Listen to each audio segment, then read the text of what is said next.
Okay, so today we're going to be talking about ancient Egypt. Now, ancient Egypt, the time period runs from about 3100 BCE to 32 BCE. In this video, we're going to cover different aspects of Egyptian life, Egyptian rulers, their geography, and things like that. So make sure that you're writing detailed notes and you write them carefully. Okay, so about their geography. Ancient Egypt is located in northern Africa. It has a hot and arid climate. The average temperatures kind of vary depending on where you're at in Egypt.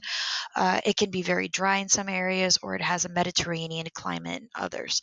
The Nile River is their life force of the Egyptians. Mesopotamians feared it. They thought they needed to appease it in order for it to work in their favor. The Egyptians thought of it differently. They praised it instead. And along with praising it, they also timed all the floods. They knew that every September a flood would occur, and then by November the waters would retreat, and this would leave tiny bits of rock and dirt that would be left behind, and this would re-energize the water and help the crops grow really nice and healthy. And this is the silt. The silt is this stuff right here that you can see on the PowerPoint. So the Egyptians benefited a lot from it. Because of this,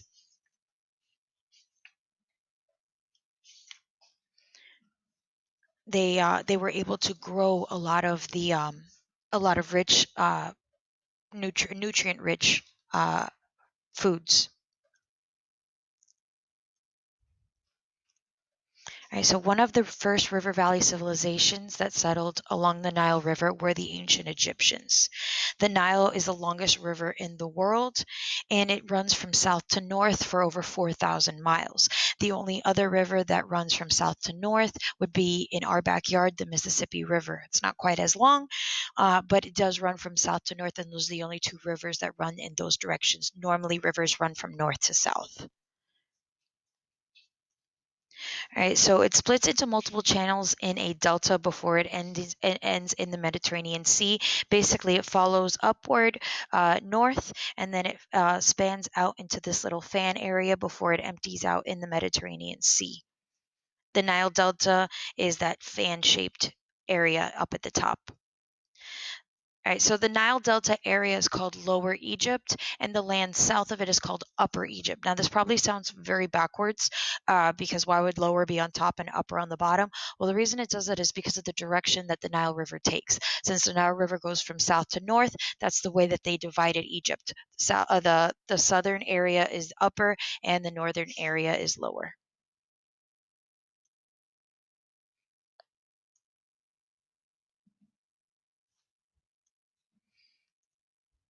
Okay, so farming.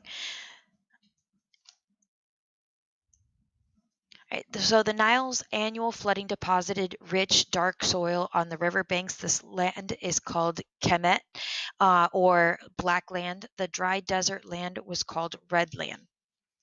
The Kemet was perfect for farming. It led to a surplus of food and well-fed people. The regular flooding led to accurate recording of calendars, dates, times, and numbers. And the Nile was also perfect for transportation and communication.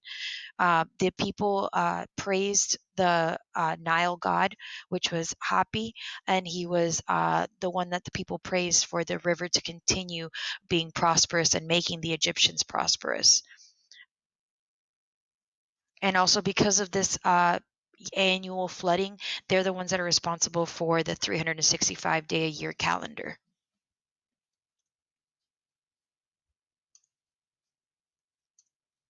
All right, so Egyptian rule. Egypt was ruled by 31 different dynasties over 3,000 years, and this was divided into three different time periods. Now, if you don't know, a dynasty is a succession of rulers from the same family. So 31 different families were in charge of Egypt throughout the history of ancient Egypt. They had the Old Kingdom, the Middle Kingdom, and the New Kingdom. A pharaoh was a ruler of Egypt with absolute power. The pharaoh was just the title that was given to the Egyptian kings. Whatever the pharaoh decided was law. The pharaoh had so much power that they were even considered gods.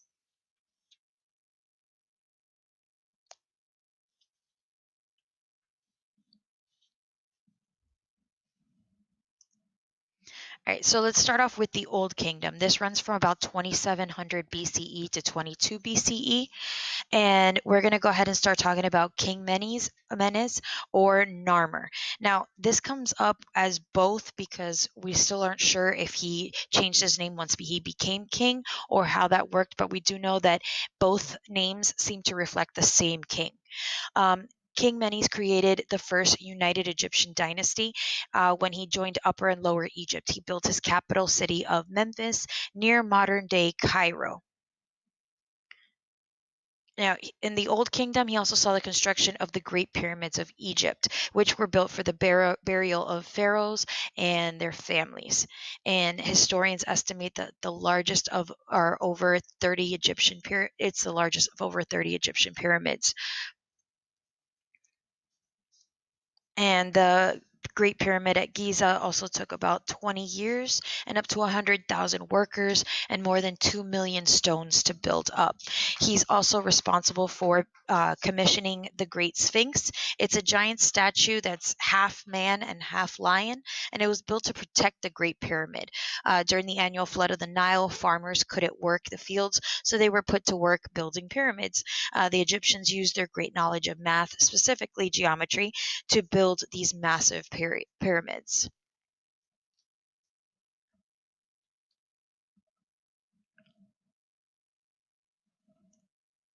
All right, so here's an example, a picture of the pyramids at Giza and the Great Sphinx. All right, so while the Great Sphinx and the Pyramid at Giza are the most well known of the pyramids, they're obviously pyramids before that, or rough drafts of pyramids.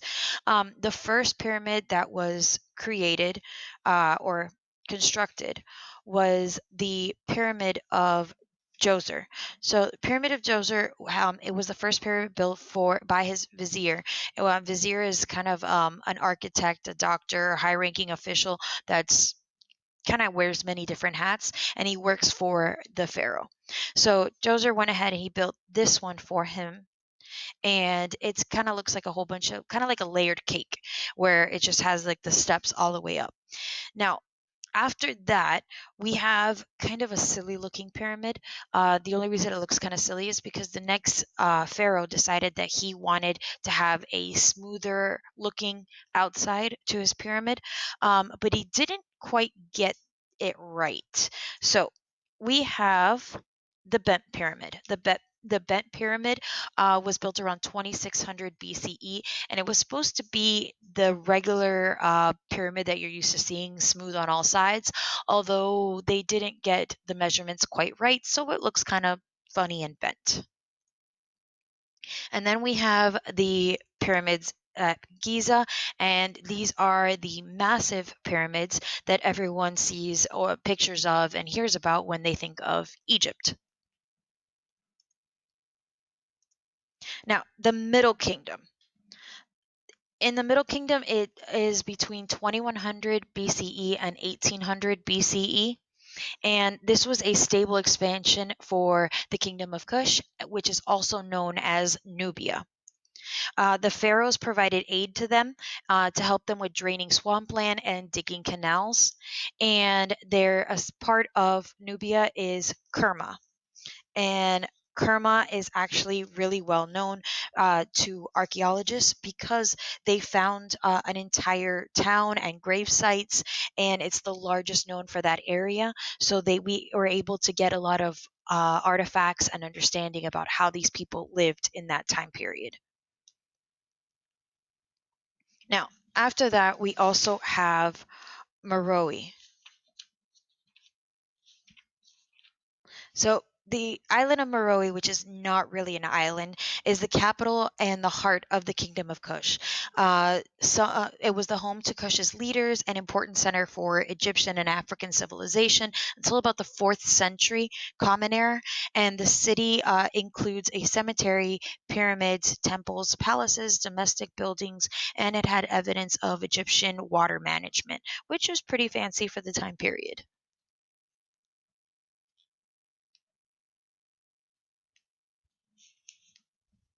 Right, so the New Kingdom. The New Kingdom runs from about 1500 BCE to 1070 BCE.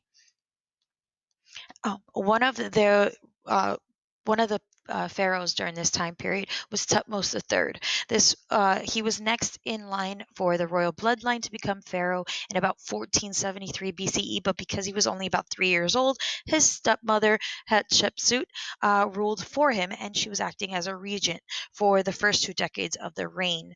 Um, he finally took power when he was older, and Egypt entered an era called the New Kingdom.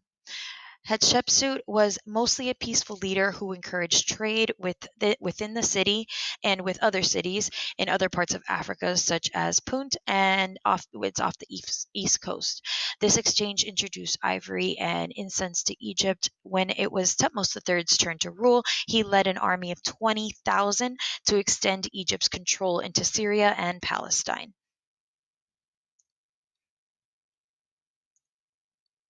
All right, so we're going to go ahead and talk about Akhenaten and Nefertiti for a second. Akhenaten was the pharaoh before King Tut. He tried to replace Egyptian gods with monotheism, which today would probably sound a lot more would make a lot more sense, but back then people really were not having it. They were a polytheistic society, and that's what they believed in. With the monotheism, he wanted to focus worship on the sun god Aten, and he was originally called Amenhotep IV, but he changed his name to honor his god. His wife Nefertiti was considered one of the most beautiful queens in all of Egypt. Up next, we have the most famous mummy, and that's King Tutankhamun, or better known as King Tut. He was crowned at 9 years old, and he ruled from about 1333 to 1323 BCE. King Tut only lived until he was 19, and he was buried in a tomb containing over 5,000 expensive objects, which were meant to accompany him into the afterlife. King Tut's body was mummified, which means that he was preserved. The Egyptians believed that the soul could continue life after death, but that it needed the body as some sort of home base. So they buried mummies deep below the desert, where the cool temperature would help preserve them. Egyptians gained extensive knowledge on the human anatomy and surgery from the process of mummification. Now, King Tut, as a ruler, didn't actually do a whole lot. The reason he's so well known is because he was found, or his tomb was found perfectly preserved and untouched. And when they found that in the early 1900s, they realized that they could learn so much from an undisturbed tomb. That's really why he's famous. All right, so next up we have Ramses the Great. Ramses the Great was from about 1279 BCE to 1213 BCE.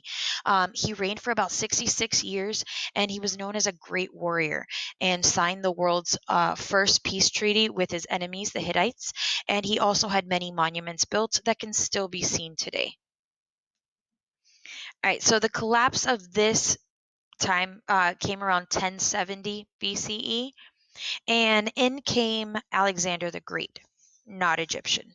So when it collapsed, Alexander the Great of Macedonia eventually conquered Egypt in about 332 BCE, and then after him, in 51 BCE, Queen Cleopatra would be the last Macedonian ruler. She waged war with factions of the Roman Empire, and while she is known as an Egyptian ruler, she was not actually Egyptian at all.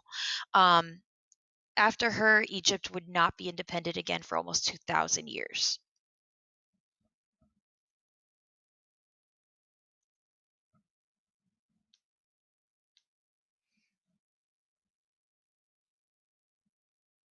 Okay, we're going to go ahead and stop right there, and we'll cover the next stuff onto the next lesson.